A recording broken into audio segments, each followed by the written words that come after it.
5 décembre 1945, 14h10. 5 bombardiers décollent de Floride pour un simple exercice d'entraînement.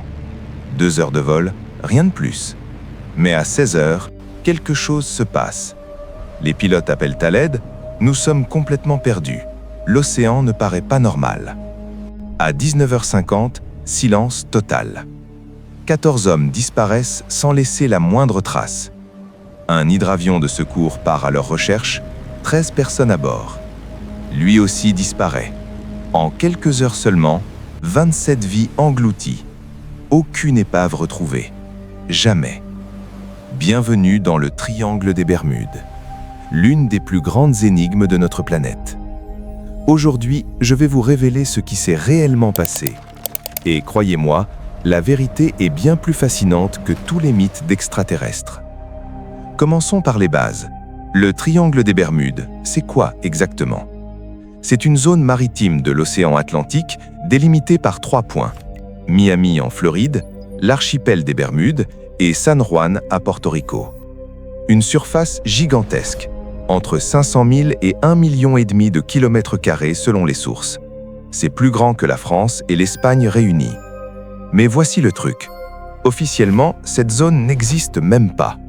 Le nom Triangle des Bermudes n'est reconnu par aucune organisation géographique officielle, ni par la marine américaine, ni par l'OTAN.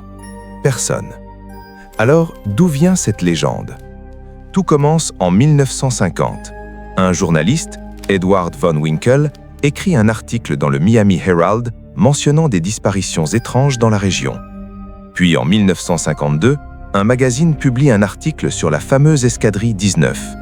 Mais c'est en 1964 que le mythe explose.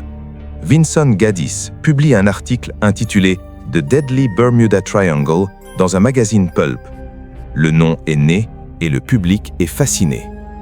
En 1974, Charles Berlitz sort un livre, Le Triangle des Bermudes. 20 millions d'exemplaires vendus. Hollywood s'en empare. Steven Spielberg met les avions disparus dans Rencontre du troisième type. Et depuis, des centaines de livres, films, documentaires, tous alimentant la légende d'une zone maudite où navires et avions disparaissent mystérieusement. Mais qu'en est-il vraiment? Pour comprendre le mythe, il faut revenir à ce jour fatidique de décembre 1945. 14h10, le décollage. 5 bombardiers Grumman TBM Avenger décollent de la Naval Air Station de Fort Lauderdale. À leur bord, 14 hommes. La plupart sont des pilotes inexpérimentés, en formation. À leur tête, le lieutenant Charles Carroll Taylor, 28 ans. Un pilote chevronné avec 2500 heures de vol. Un vétéran de la guerre du Pacifique. La mission? Simple. Voler vers l'est pendant 160 miles, larguer des bombes d'entraînement sur une épave, puis rentrer à la base. Durée prévue, 2 heures. Les conditions météo? Correctes. Visibilité parfaite au départ. Tout semble parfait. Trop parfait. 16 heures, les premiers problèmes.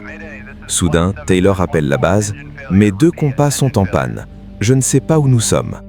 Il pense qu'ils survolent les Keys de Floride, au sud-ouest, mais en réalité, ils sont au-dessus des Bahamas, à l'est. Erreur fatale. 19h45, la confusion s'installe. La base demande à Taylor de laisser le commandement à un autre pilote. Il refuse. L'orgueil, la confusion, on ne saura jamais.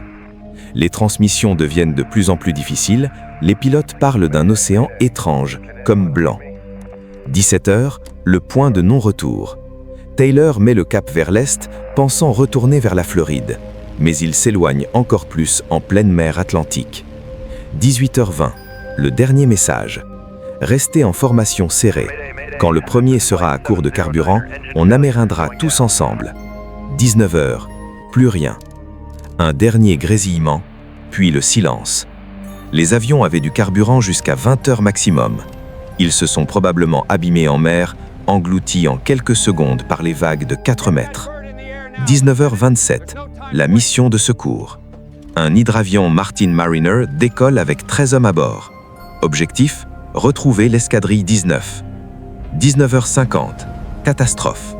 Le Mariner disparaît à son tour, sans un appel de détresse. Un cargo rapporte avoir vu une explosion en mer à cette heure précise. Les Mariners étaient surnommés bombes volantes par les équipages, connus pour leur fuite de carburant. Le bilan final, 27 hommes disparus, 6 avions évanouis, aucune trace, aucun débris. La marine américaine lance des recherches massives, 15 manivres, des dizaines d'avions, pendant 5 jours. Résultat, rien. Absolument rien.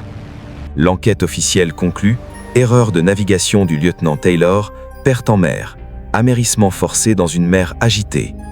Mais le mythe était né. Comment 6 avions peuvent-ils disparaître sans laisser la moindre trace?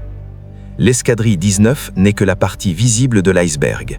Le triangle des Bermudes compte des dizaines d'autres disparitions mystérieuses. 1018, le USS Cyclops. Le premier grand mystère. Un navire charbonnier gigantesque de la USS Navy. 165 mètres de long, 309 personnes à bord. Il part des Antilles vers Baltimore, il ne reviendra plus. Aucun message de détresse, aucune épave retrouvée. 309 vies perdues. La plus grande perte non combattante de l'histoire de la marine américaine. Christophe Colomb, 1492. Même Christophe Colomb aurait rapporté des phénomènes étranges dans cette zone. Le 15 septembre 1492, son compas se déréglait. Il observait des lumières étranges à l'horizon. Coïncidence? Peut-être. 1918 et 1949. Les Star Tiger et Star Ariel. 2 avions commerciaux britanniques. Des Avro Tudor 4. Les 2 disparaissent lors de vols transatlantiques traversant le triangle, avec tous leurs passagers. Conditions météo normales, aucun appel de détresse, aucune épave. 2 avions identiques, 2 disparitions similaires, à 1 an d'écart. 2020, ça continue. En décembre 2020, un bateau avec 20 personnes disparaît en traversant le triangle, parti des Bahamas vers la Floride. Recherche massive pendant 3 jours, rien. Le mythe perdure même au XXIe siècle. Bon, parlons maintenant de toutes les théories délirantes qui ont fleuri autour du triangle, parce qu'il faut avouer, certaines sont vraiment créatives. Les extraterrestres, la plus populaire. Des ovnis enlèveraient les navires et avions pour étudier les humains. Steven Spielberg l'a d'ailleurs utilisé dans son film. Problème, aucune preuve, jamais. L'Atlantide. Certains croient que les ruines de l'Atlantide reposeraient sur le triangle. Leurs technologies anciennes créeraient des champs magnétiques qui détruiraient les appareils modernes. Poétique, mais totalement inventé. Les distorsions spatio-temporelles. Des portails vers d'autres dimensions s'ouvriraient dans le triangle, aspirant les navires vers des univers parallèles. Science-fiction pure. Les monstres marins. Calmars gigantesques, créatures des abysses, pourquoi pas le kraken pendant qu'on y est? La réalité? Toutes ces théories ont un point commun. Aucune base scientifique. Aucune preuve, juste de l'imagination. Mais alors, que disent réellement les scientifiques? Accrochez-vous, parce que la vérité est bien plus fascinante que les théories conspirationnistes. Révélation numéro 1, le triangle des Bermudes n'est pas plus dangereux. En 2013, le World Wildlife Fund publie un rapport qui fait l'effet d'une bombe. Le triangle des Bermudes ne fait même pas partie des zones les plus dangereuses pour la navigation mondiale.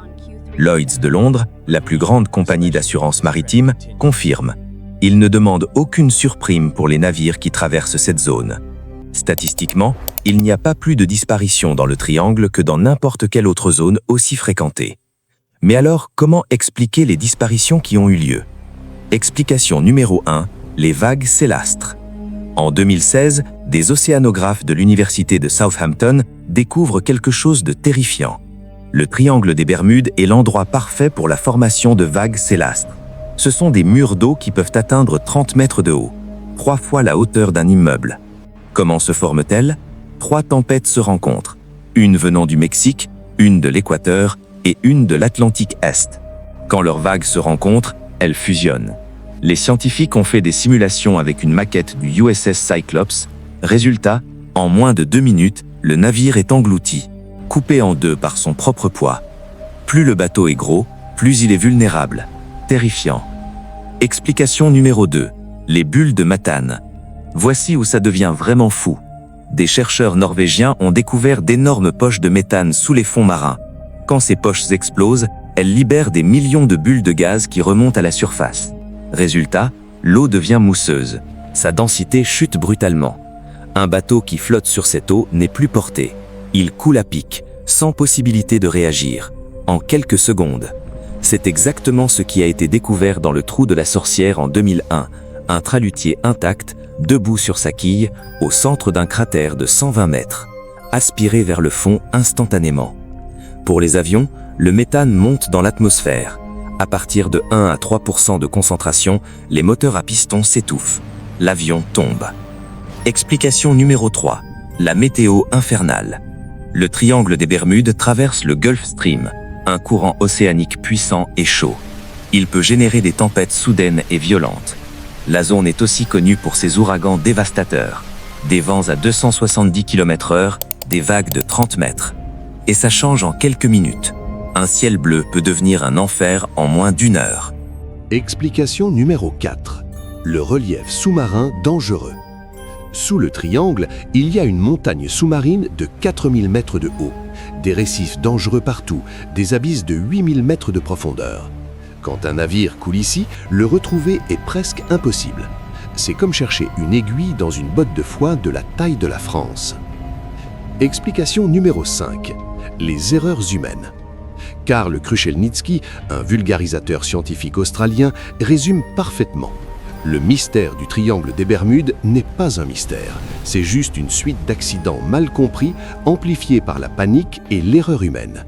Pour l'escadrille 19, Taylor s'est perdu, il a refusé de passer sur la fréquence d'urgence, il a pris de mauvaises décisions sous stress et il a entraîné ses hommes vers la mort. Simple, tragique, humain. Alors, le triangle des Bermudes, mythe ou réalité? La vérité, c'est un mythe, alimenté par des informations erronées, des récits embellis et notre amour pour les mystères inexplicables. Statistiquement, cette zone n'est pas plus dangereuse qu'une autre.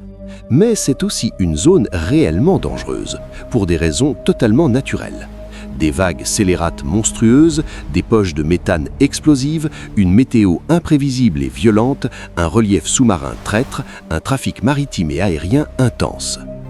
Le triangle des Bermudes, c'est l'une des routes maritimes les plus fréquentées au monde, entre la Floride, les Caraïbes, l'Europe. Des milliers de navires et d'avions la traversent chaque année. Des accidents? Oui, il y en a, comme partout ailleurs. La différence, ici, chaque accident devient une légende. Ce qu'on retient, l'escadrille 19, erreur de navigation plus tempête soudaine, l'USS Cyclops, probablement une vague scélérate, les disparitions modernes, conditions météo plus erreur humaine. Pas d'extraterrestres, pas de portail dimensionnel, pas d'Atlantide. Juste la puissance brute de l'océan. Et elle est largement suffisante pour inspirer le respect. Le vrai mystère, pourquoi sommes-nous si fascinés par ces histoires ? Pourquoi préférons-nous croire aux théories folles plutôt qu'aux explications rationnelles? Peut-être parce qu'au fond, nous avons besoin de mystères. Nous avons besoin de croire qu'il reste encore des zones inexplorées, des phénomènes inexpliqués, des secrets cachés dans notre monde. Le triangle des Bermudes nous rappelle que l'océan reste le dernier grand territoire sauvage de notre planète. Imprévisible, dangereux, magnifique. Et ça, mes amis, c'est bien plus fascinant que n'importe quelle théorie extraterrestre. Voilà, vous savez maintenant la vérité sur le triangle des Bermudes. Si cette vidéo vous a plu, likez, abonnez-vous et dites-moi aux commentaires quelle autre légende urbaine voulez que je démystifie. À très bientôt pour une nouvelle enquête. Et n'oubliez pas, la vérité est souvent plus étrange que la fiction.